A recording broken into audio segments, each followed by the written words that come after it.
Welcome to the Feminine Truth Podcast with Miranda, a place where you can reconnect with your wild, cyclical, and fierce truth. I am Miranda, a mentor, guide, healer, and intuitive coach. I guide women on a journey of remembrance, reconnection, and embodiment of their inner feminine truth. Join me each week to tap into raw, unedited, and unfiltered sacred conversations to help women tap into their inner feminine truth to become bold, unshakable, and apologetic in who they truly are. Let's jump into today's sacred conversation. Welcome to another solo episode of the Feminine Truth Podcast. I just wanted to say something really quick before you actually listen to the episode. I tried getting rid of the background noise. I recorded this while I was driving because I felt something coming through me, and I just wanted to share some thoughts.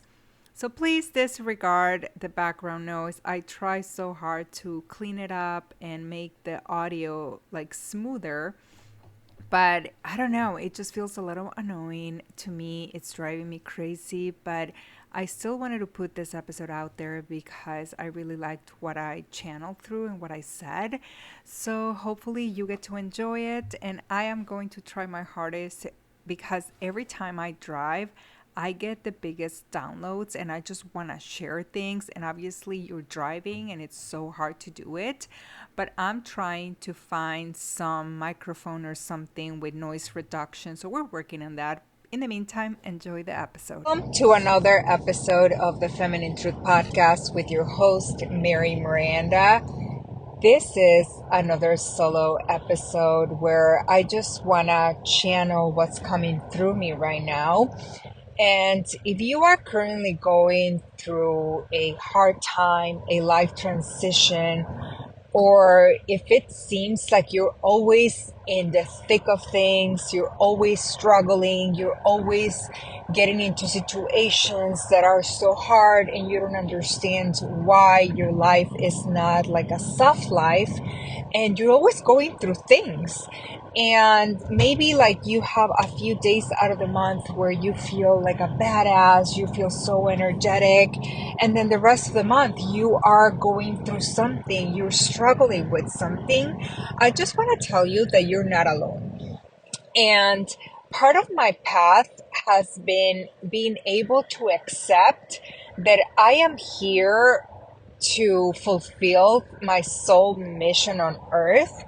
And if you are very spiritual like me, or you are getting into spirituality and reconnecting with yourself, part of that is also understanding that our soul mission here on earth is very different than our human experience.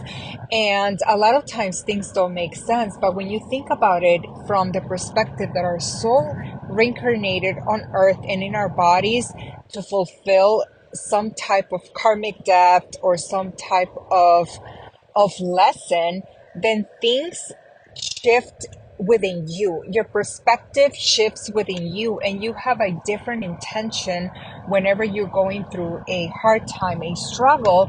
Your intention and the way you see things and experience things completely shifts and changes. And this is something that's happened to me. And I'm a life path 8, which is it's a hard path to walk through. And I'm also a 3-5 profile in human design. And if you're not familiar with human design, it is composed of like 5 different things, and which integrates astrology, the tree of life, and other things. But basically, I am here to go through things, experience like struggles, and it's just so hard for me to accept that I'm here to go through struggles, learn through them, lead myself through them in the most powerful way, in the most graceful and compassionate way that I can, learn the lesson and teach others what I have gone through.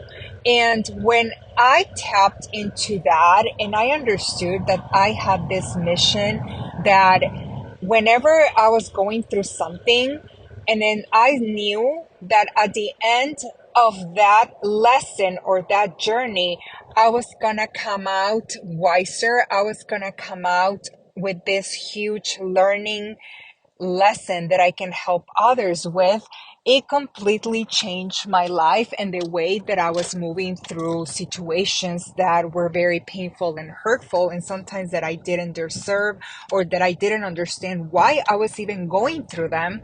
And this is one of the hardest things to realize, that a lot of times we don't understand why it's happening to us, and we beat ourselves up and we kind of land on this victim side of the situation, because sometimes it is very unfair that we're always going through shit and through things, and it's just not fair. How come things are not working out for us? And when you shift to this perspective that, okay, even though it's really hard for me to accept that I am here to learn lessons and go through difficulties, but at the end, I know that this is meant for me to become a better person. This is meant for me to heal some karmic debt or heal some shadow that I've been carrying either in this lifetime or either through my ancestors, or this is my parents or something. And it's not because we are doing the work for our parents, but maybe our parents, like, we chose our parents and our family of birth because we were supposed to go through some type of healing situation, healing some ancestral wounds, healing some type of um, situation, karmic debt, and it's like a generational cycle breaker. And when you understand that maybe you're the cycle breaker of your family, it really shifts your perspective when you are going through the situation. It does not minimize the pain, that it sucks, that it's painful, that you're frustrated, that you're angry, that you're rageful, but you are breaking generational cycles when you are the one doing the healing work. And this is something that I had to accept and own and understand and be okay with in my journey, that I am probably the cycle breaker of my family. I am the one that has been able to heal a lot of generational trauma, a lot of breaking the cycles, a lot of things that are not in alignment with how I was brought up, with my upbringing. I'm a first generation Latina. I was brought up from Mexico. So I also carry a lot of trauma and feminine lineage and paternal lineage from my ancestors. And there's also part of colonization. There's also part of, like, so many things that I have to face and heal. And also, there's this other dynamic of how I landed in toxic, emotionally abusive relationships and attracting men that were emotionally unavailable, ghosted me, not didn't treat me right. And when I understood that the way my feminine lineage operated, I was able to understand the dynamic of the women in my family and what role they played in partnerships and in relationships. And I was also able to understand that how my upbringing connected the dots to the men that I was attracting. And also, and what is the most important thing, that I was not taught or showed how to love myself, how to have standards, how to know my true values. I was programmed and conditioned based on the values of my family, of my mom, of the women in my feminine lineage, and also the women in my paternal lineage, in both lineages, the women.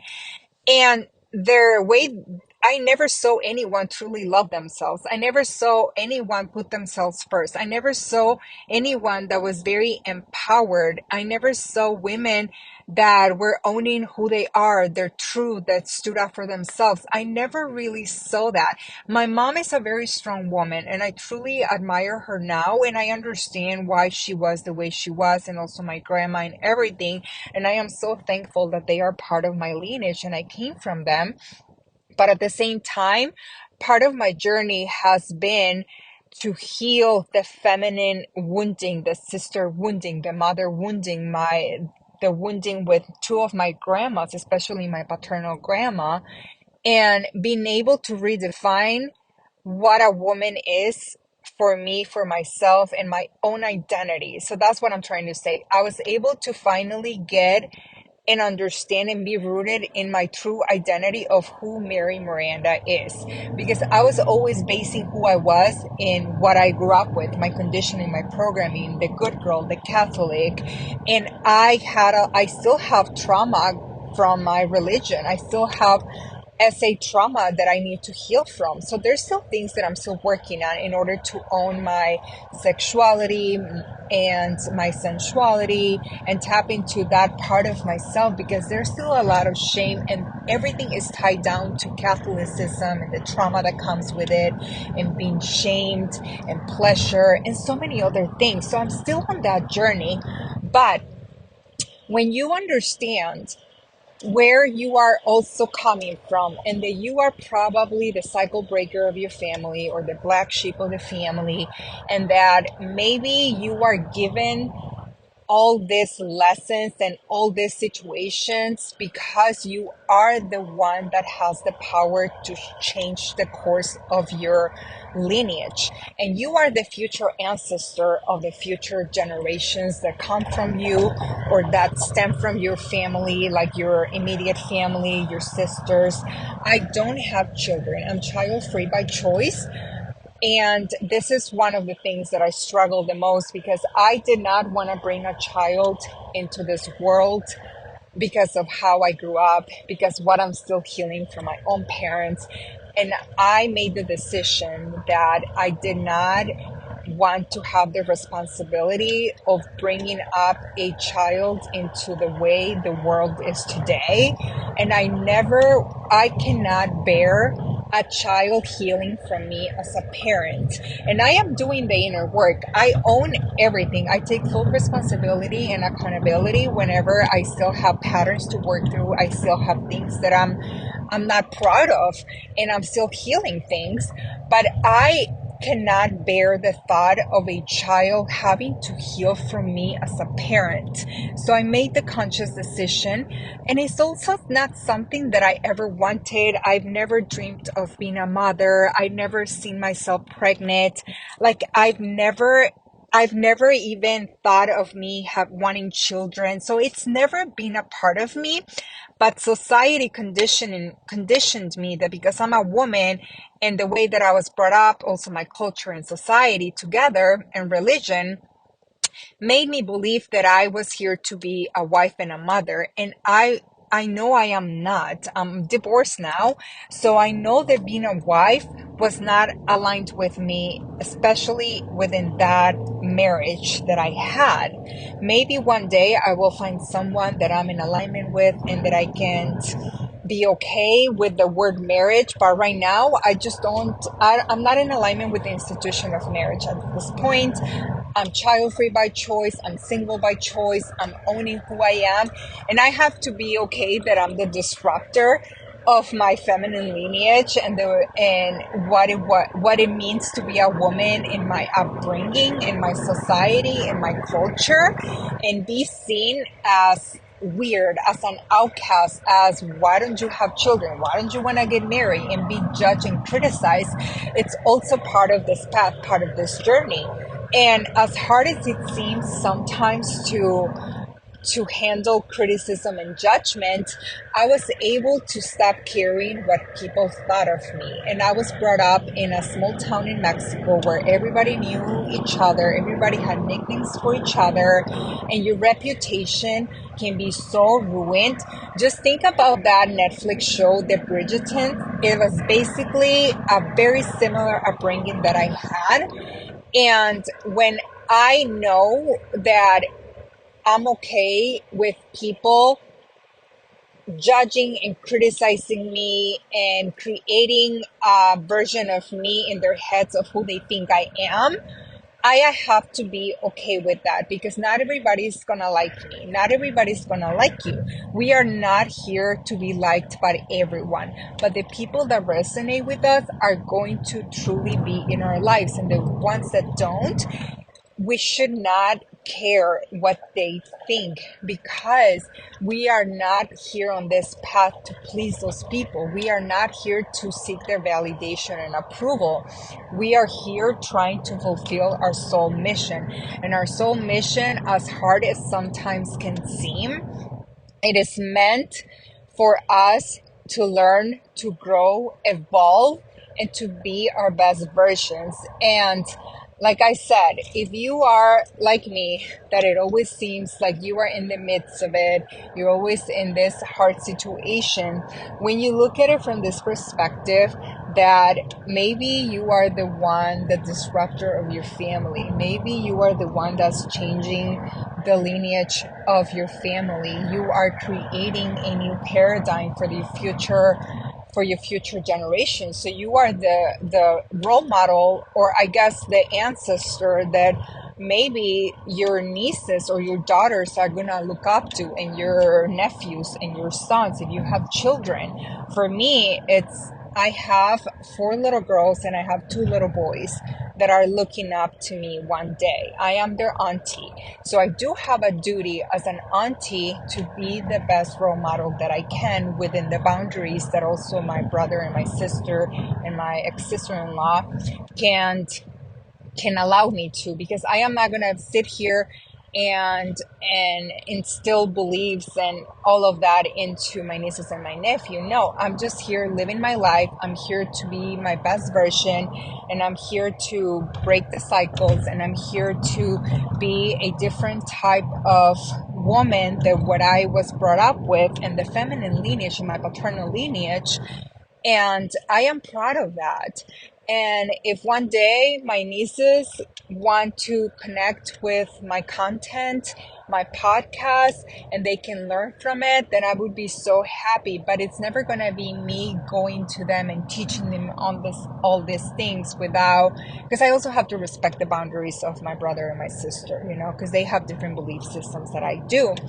But if they ever come of age, that they are curious and they come to me and they talk to me, then I would be so happy to teach them everything that I know. And I feel like a lot of the things that I do is not only so women don't struggle with everything that I have struggled with, and it's for me inevitable to save people. I'm not here to save anyone, but I am here to teach you and show you how I have led and healed myself through situations. So maybe if you are going through that situation, it's going to lessen the amount of time that you do the healing work. It's going to help you, maybe prevent you getting into those situations, or it's going to help you move through those situations with more grace, compassion, understanding. And for me, it's okay, I am doing this work, I'm showing up powerfully, and one day my nieces and my nephew are going to see my content, and maybe they are not going to go through everything that I have gone through. They are my why. They are my priority whenever I envision my life and what I desire for my life. I always have my nieces and my nephew, especially my eldest niece, Bella. She is my priority. She is my world. She is my why, because she's the eldest and she is 11 at this point. And I know that everything that I'm posting is for her to never go through what I have gone through. And if I can teach her from now, and she has, the most amazing thing is that she has seen me love myself. She has seen me taking care of myself, prioritizing myself, the way that I show up. She has seen so much and witnessed so much that she knows what it means to love yourself. She knows what it means to have standards, values. And that is not something that I kind of learned or anyone taught me. Yeah, my mom would be like, oh, you have to love yourself. But I was never taught. Nobody ever taught me how to do it. And when you are young, like, you have to be taught how to love yourself, how to prioritize yourself, how to put yourself first, to avoid getting into toxic relationships, to avoid people mistreating you. You have to learn all those things, and I did not learn all those things. So for me, it's like, if I'm going through all of this so my niece doesn't go through that, or other women, then I am so happy, and I am able to be more kind and compassionate whenever I go through situations, because I know someone out there is going to connect with my story and my journey, and maybe it's gonna help them in one way or the other. But for me, my niece is my priority, is my why. I'm here to teach her and show her different, and if that is my mission and the reason why I'm going through everything that I'm going through, then trust me, my journey is worth it. And if you are on this journey, always questioning, beating yourself up, wondering, we all have those moments. And we also have to have those moments where we honor our emotions, the rage, the injustice, unfairness, like why is this happening to me. We are allowed to have those victim little glimpses during our emotional outburst. But once we are over that, once our emotions pass and our feelings settle and we feel more grounded, we are able to shift into a thriver mindset. We are able to use our cognitive functioning and our rationality and logic and understand, okay, even though the situation sucks, even though it's really hard for me to understand and accept the reality that I'm in right now and that I'm in this situation, I know that this is going to make me a better person. I am already a good person. I'm already amazing, but this is going to show me a new lesson that I need to learn. Maybe this is going to help me heal a core wound, a shadow, a karmic debt, or something of some sort. And this is helping my soul fulfill their mission on earth. And this is going to help someone out there. So once you shift from to this mindset and see that situation differently, you are going to be able to move through the situation more powerfully, more graceful, and have more compassion. Because when we are in the midst of the situation or whatever you're going through, it is really hard to understand why we are again in that place, why we are constantly going through things. And you are allowed to have your emotions and your feelings and to throw a tantrum. But once you're over that, once your logic returns, once you are in a window of tolerance that you can understand and see things from a different perspective and your logic is back, you are going to be able to move through it differently and more powerfully. And one day you're going to look back and be like, oh my gosh, like I can't believe like I was beating myself up for that, and now I am on the other side of this and I can see the silver lining, and I am so thankful in a way that I know I didn't deserve that situation and what that person did to me or what I went through, but I know somehow it was meant for me and for my journey and to heal some type of generational trauma, breaking a cycle or something of some sort. And I understand that it's really hard to get to that place of logic and rationality and seeing it from that perspective, but it's going to get to you. It's going to get to you. And it's a process. A lot of times we have to go through the phases and the roller coaster of the ups and downs and not accepting reality. But once you go through that whole and pass that emotional roller coaster, you are going to be able to come back to center and have a more wisdom and understanding why you are going through that situation. I hope this helped you. I hope this helped you, empower you to see not the light at the end of the tunnel. We don't need to see the light at the end of the tunnel. We just need to see the light and the next step forward.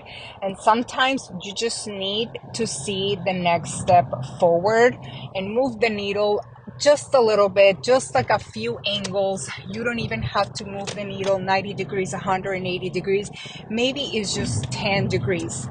10 degrees. That's all you need. Maybe it's just 1 degree. And that's all you need. You just need to empower yourself sometimes while also honoring the emotional mess that sometimes the situation bring up in us. Let me know if this helped you. Send me a DM. I really hope this resonated with you. I love you so much. Thank you so much for being part of this conversation on the Feminine Truth Podcast. This podcast is for you, for me, for us, for the Feminine Collective. Thank you for spending your time and energy with us. I so appreciate it. Please, it would mean so much if you could share this in your Instagram stories, in your Facebook stories, or everywhere, so this message gets spread and others can find this podcast and this conversation. And if you feel like someone needs to hear this message, please share with them. I would be so grateful for you, and let us know your thoughts, how this has helped you, how you connected with this topic, or how this has felt in your body. And lastly, if you feel the pull, I would be immensely grateful if you could take the time to leave a review so more people can find my podcast and this conversation. I'm sending you so much love, and I'll see you on the next episode.